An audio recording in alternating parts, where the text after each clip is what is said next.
Y, señoría, yo si he ido a la Feria de Abril, que me lo cuenten, porque desde luego creo que me confunde con otra persona. Señor Sanz Vittorio, gracias por su pregunta, con todo el sosiego, como siempre. Me da usted vergüenza. Toda Europa sabe que tenemos en España el gobierno más corrupto de la historia y ahora también que es el responsable del humillante apagón del 24 de abril. Senadora Riolobos, a pesar de las cosas que usted ha citado, ni el suministro eléctrico, ni el transporte ferroviario, ni las telecomunicaciones, ni la información son competencia de este ministerio. Es la legislación española. Usted es portavoz en materia de consumo. Quiero creer que usted conoce la materia de la que es portavoz, pero igual con mucho gusto yo le contesto y le digo qué estaba haciendo el Gobierno el día del apagón.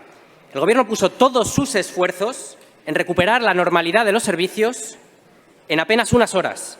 Se rescataron los trenes parados, se hicieron gratuitos en cuanto se pudo los servicios de cercanías, se garantizó el abastecimiento de los hospitales, se ofreció toda la información disponible sobre el restablecimiento del suministro, sobre los contratos y los títulos afectados, sobre la conservación de alimentos, y se ofreció esta información a una ciudadanía ejemplar, responsable y solidaria. Así que, señoría, el Gobierno estaba cumpliendo con su obligación de servir el interés general. Yo le preguntaría dónde estaban ustedes, pero es que lo vio todo España. Ustedes estaban anunciando un caos que nunca se produjo, estaban desinformando, estaban intentando obtener réditos políticos de una crisis inédita y, en el colmo de la desvergüenza, estaban criticando la gestión de una emergencia abrazados al señor Mazón en Valencia. ¡Qué vergüenza! ¿Dónde estaban? ¿Dónde estaban con la prohibición del corte de suministros a las personas vulnerables? En contra. ¿Dónde estaban con la suspensión de los desahucios? En contra. ¿Dónde estaban con la protección del empleo frente a los aranceles de Trump? En contra. Y cuando se trataba de mantener los impuestos a las grandes energéticas, ¿dónde estaban ustedes? Con las grandes energéticas.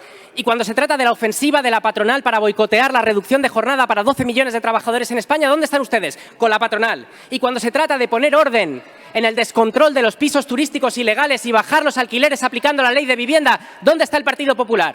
Protegiendo a quienes se lucran a costa del derecho a la vivienda de millones de familias en España. No me hable de proteger a los consumidores. ¿Sabe a qué se dedica este ministerio? Después de la Dana, hicimos ilegal que las compañías VTC puedan subir sus precios en una emergencia. Y hemos abierto una investigación tras las denuncias de precios inflados después del apagón. Eso es defender a los consumidores. Lo que ustedes hacen es ponerse sistemáticamente del lado de quienes se lucran a costa de sus derechos.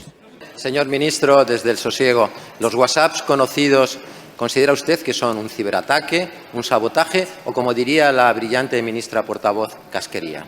Gracias, señor presidente. Señor Sanz Vittorio, gracias por su pregunta, con todo el sosiego, como siempre.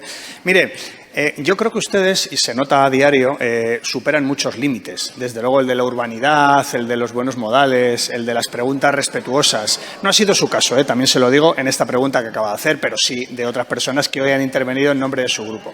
Pero en esta pregunta también lo que se infiere es que usted está superando otro límite, que es el límite al derecho a la privacidad.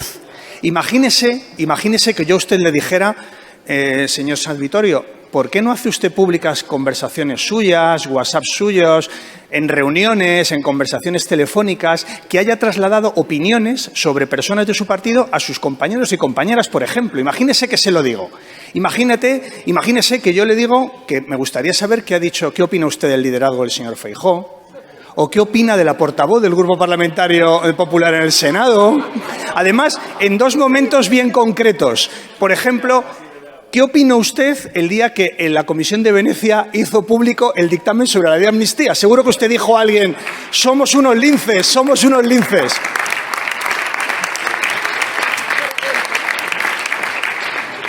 O el día famoso, inolvidable, de la coreografía que organizaron en aquella pregunta que hizo la portavoz de su grupo. Estoy seguro que usted a alguien íntimo le diría, qué vergüenza hemos pasado hoy.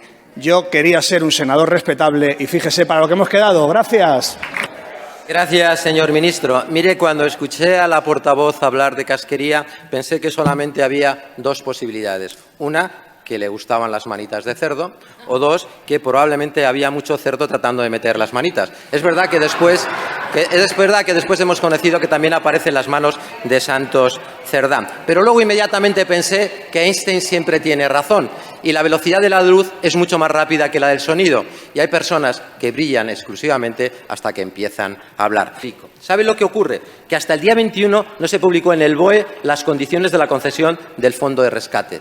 ¿Diligencia? No, señor ministro, tráfico de influencia. Pero mire, ¿sabe cuándo se conoce públicamente la concesión? El día 8 de agosto. ¿Sabe lo que ocurre? Que Air Europa ni siquiera lo había solicitado. ¿Milagro? No me refiero al pueblo de Cerdán, me refiero a un hecho extraordinario. No, indecencia. Usted me dirá que es coherencia, porque ha participado el presidente de Gobierno más indecente de la historia de la democracia. Y en ese sentido, la indecencia es coherencia. Pero mire, no hay sabotaje, es un problema de un Gobierno incapaz, donde nunca hubo tanto ministro políticamente inútil.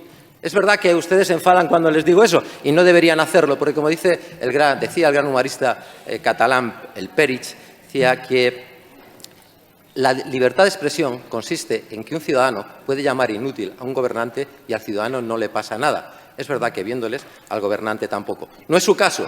Su principal característica no es esa. La suya es la hipocresía. Porque no hay mayor hipocresía, señor ministro, que predicar integridad desde un nido de corrupción. Pero tenga cuidado, porque cualquier hombre sabio puede caer sentado en un nido de avispas, pero solamente el necio permanece sentado. Le agradezco, señoría, le agradezco los versos que me ha dedicado. Creo que la prosa le va mejor, pero en todo caso le agradezco algo de altura literaria. Mire, creo que usted aprovecha con facilidad la privacidad de otros, pero que sin embargo es muy celoso de la suya. Y, en fin, pues esto también les define, ¿no? Porque, sinceramente, creo que cuando superan ustedes límites, esa falta de principios, esa falta de límites que ustedes demuestran. Sí, en su primera intervención le he dicho que ha sido usted respetuoso, en la segunda no. Ha sido usted muy machista con la ministra portavoz, y se lo tengo que decir con toda claridad. Muy machista.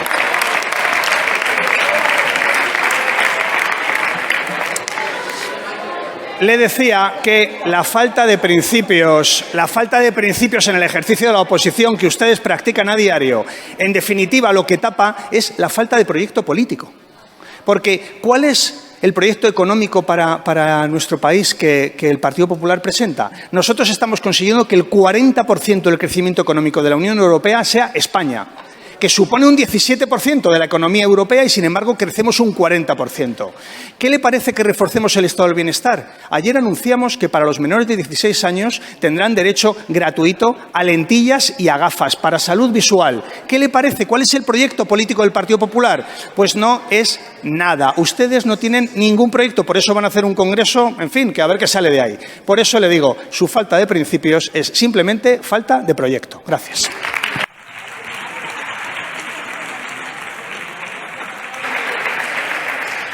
Me alegra verla. Hacía 2 meses que no venía usted por aquí. Menos mal que hemos sabido de usted por sus viajes. La hemos visto por Europa, en el entierro del Santo Padre y también fuera de Europa, en la Feria de Abril. Tiene usted faena. Señora Díaz, su gobierno y usted nos faltan el respeto a los andaluces con sus palabras, pero también con su gestión. Dígame, ministra, ¿va a seguir usted y su gobierno maltratando a Andalucía? Estoy a su disposición. Y, señoría, yo si he ido a la Feria de Abril, que me lo cuenten, porque desde luego creo que me confunde con otra persona. Pero, señoría, le voy a dar datos de la gestión del Gobierno de España con Andalucía.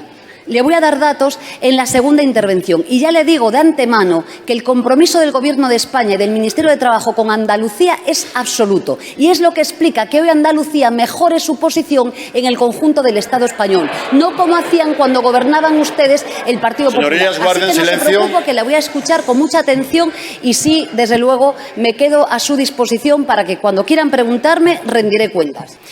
Mire, señoría, yo creo que los hechos se demuestran votando. Y es gracias al Gobierno de coalición progresista que hoy Andalucía va mejor, señoría. Fíjese, 576.333 trabajadores andaluces se han visto acogidos a un ERTE que le ha salvado su vida. Andaluces y andaluzas. ¿Sabe lo que votó su partido? A esos andaluces y andaluzas votó en contra de salvar esos puestos de trabajo. Le voy a dar más datos, señoría. Le voy a dar más datos. Fíjese, el salario mínimo que afecta a 476.000 andaluces y andaluzas. Hemos subido el Gobierno de España el salario mínimo un 61%. ¿Sabe lo que opina su partido? ¿Sabe lo que pasaría si gobernaran ustedes en España? Que bajarían el salario mínimo y jamás los andaluces y las andaluzas podrían vivir un poquito mejor. 470.000 personas. Le voy a dar más datos, señoría. ¿Sabe lo que han hecho ustedes con la reforma laboral? Esa reforma laboral que ha generado 3 millones de ocupados más en España. ¿Y sabe cuántos en Andalucía, señoría? 500.000. ¿Sabe lo que ha votado usted, Juanma Moreno, en su partido? En contra. Si es por ustedes, los andaluces y las andaluzas hoy estarían absolutamente asfixiados. Pero le voy a dar el último dato, señoría. ¿Sabe cuál era la tasa de paro cuando gobernaba el Partido Popular en Andalucía? ¿Le suena? El 34%. No le hablo del paro juvenil. Escuchen, que yo los he escuchado con atención. ¿Sabe cuál es hoy, señoría, siendo la tasa de paro más elevada de España? Del 15,8. ¿Sabe gracias a qué? A la reforma laboral y al diálogo social al que ustedes han votado en contra. Así que, señoría, ninguna lección de ayudar a los andaluces, a las andaluzas en nuestro país.